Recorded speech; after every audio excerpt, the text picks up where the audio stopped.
আমার মনে হয় রান আরও 15-20টা রান যদি করতে পারতাম ভালো হতো।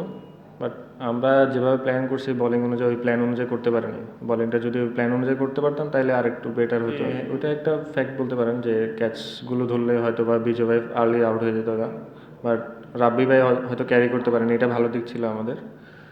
ক্যাচগুলো ধরাটা ইম্পর্টেন্ট আমাদের। আমি মনে করি ফিল্ডিং আর একটু যদি ইমপ্রুভ করতে পারি ভালো হবে। জানি না কার কাছে কেমন, আমার কাছে একটু লাগতেছিল, একটু কুয়াশা বেশি তো ওই জন্য একটু সমস্যা লাগতেছিল। আমি যদি আর একটু ক্যারি করতে পারতাম পুরা তাইলে হয়তো বা অনেক কিছু কাভার করা যেত। আর ফার্স্টে তো আর্লি 2টা উইকেট পড়ে গেছিলো লিটন ভাই আর তামিম ভাই, তো ওই সময় চেষ্টা করছি যেন আর উইকেট না যায় আর কি, আমরা যেন একটু ডিপে নিয়ে যেতে পারি, ওইটাই চিন্তা করছি, আর কিছু না। এটা তো অনেক অ্যাপ্রিসিয়েট ব্যাপার, ওনার জন্য অনেক ভালো একটা দিক যে 7টা উইকেট নিয়েছিল মেবি আজকে। খুবই ভালো বোলিং করছে উনি ওই টিমে, ওনার মধ্যে মানে ওনাদের যারা টিম ছিল আর কি, বলার ছিল ওদের।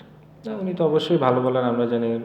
লাস্ট আপনি টি20 বলেন বা ওয়ানডে টেস্ট যেখানে খেলছে উনি ভালো খেলছে। তো আজকেও খুবই ভালো বোলিং করছে, ওনাকে অ্যাপ্রিসিয়েট দিতে হবে। যে এমন না যে উনি হয়তো আমরা উইকেট অনেকগুলো দিয়ে আসছে, উনি অনেকগুলো উইকেট নিয়েছে, লিটন ভাই বলেন তানজিদ তামিম যেটাই বলেন, অনেক ভালো বোলিং করছে আসলে। অবশ্যই স্টার্ট পাইলে তো সব টিমেরই ভালো লাগে, আপনি ওপেনাররা যখনই স্টার্ট করে দেবে এটা আমাদের জন্য অবশ্যই ভালো দিক। কিন্তু হয়তো বা আনফর্চুনেটলি আজকে হইতে পারেনি, স্বাভাবিক।